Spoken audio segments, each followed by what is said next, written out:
Hey, day 21, second part in our five-part on the state of sales at H2, halfway through the year of 2024. I've got a bigger little bubble of me, so you get to see more of me. Lucky you. So, what are we talking about today? So, yesterday we talked about like what it's like out there on the front line in terms of sales, some of the challenges, the frustrations that everyone's seeing.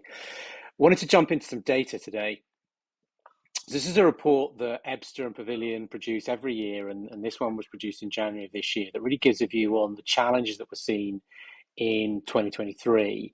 And everything I'm seeing says it's pretty much the same in so far in 2024. So three of the big key takeaways: win rates were down by almost 20%, sales cycles up by over 16%, right?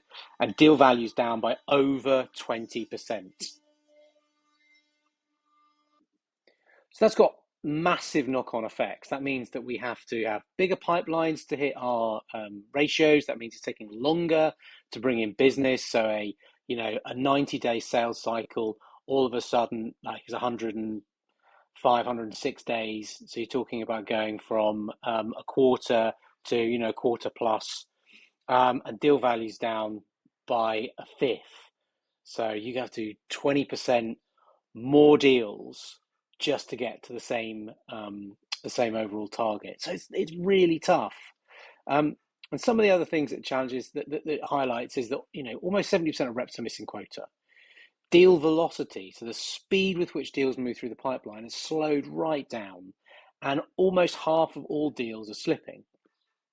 So I don't know about you, but when I talk with my clients and I see their pipelines and I see the nature and makeup of those pipelines, like these figures are really bear out as being true. Particularly, for these three here, so many reps missing quota. Yes, there's still a chunk at about 80%, but very few are actually getting to target at the moment. And deals are always slipping. So what Ebster and Pavilion have done in their research is they've looked at the attributes of top performers, right? And they've said there are five key things, because there are reps out there still hitting the number, there are reps out there still performing, but they are much smaller in number than they have been. And the five things that they're doing differently in terms are around pipeline generation, qualification, objection handling, relationship management, and deal management. Now that's fine, and they go on and talk about this in this report. What I think is really interesting though is some of the data they have in here. So when you look at these two different sales methodologies, Spice, which is basically just spin with some garnish, and I think Winning by Design have done a great job with what they do, but let's face it, they're very much standing on the shoulders of Neil Rackham with Spice. And you look at the green lines here, basically they're saying, yeah, everybody can get to paying questions. Most can start to get to impact, but certainly when you see poor performers, they fall off. It's going from that, what's the pain to actually what's the knock-on effects of that the business. It's almost like into business metrics. You see a fall off there. And then particularly around critical events, that's what does that mean? What is coming up, creating urgency. So top performers are able to create that urgency that just everyone else isn't. Then they understand the decision process incredibly well. So that's management of the deal through the pipeline, both on their side of the business, but more importantly on the customer side of the business, the steps they have to go through, the people that need to be involved, the criteria they use to make a decision. They understand that kind of stuff well. So the devil's really in the detail there. And then when you jump and look at MedPick, you see a very similar sort of pattern. So everyone's getting to identifying of pain. But where the top performers really make their difference is they get to metrics. So again, they quantify, it's like quantifying the problem, quantifying the impact.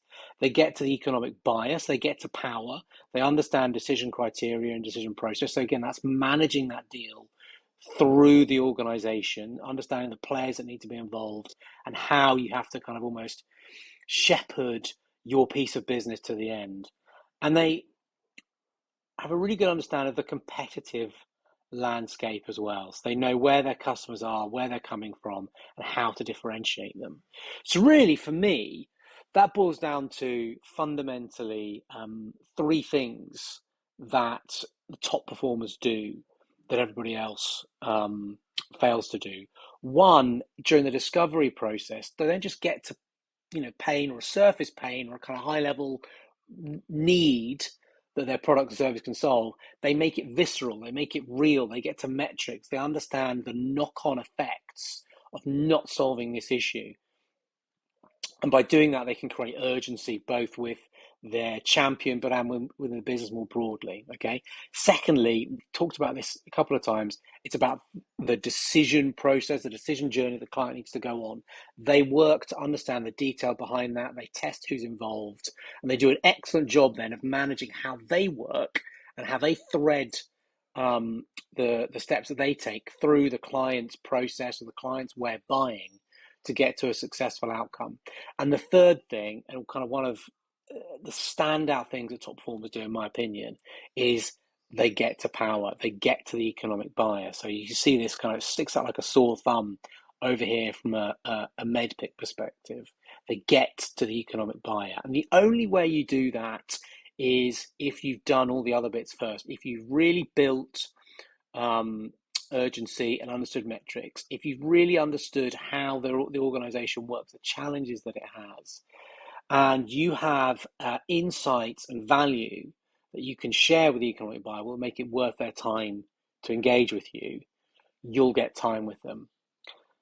So that's where top performers differentiate themselves. It's not just identifying, there's a need there that we can solve. It's making it real, making it visceral, understanding the decision process that the client has to go through, and getting access to power, using all the insights and information that they've harvested early on in that process, add into their business acumen so that when they get the opportunity to get in front of the economic buyer, they can have a real impact.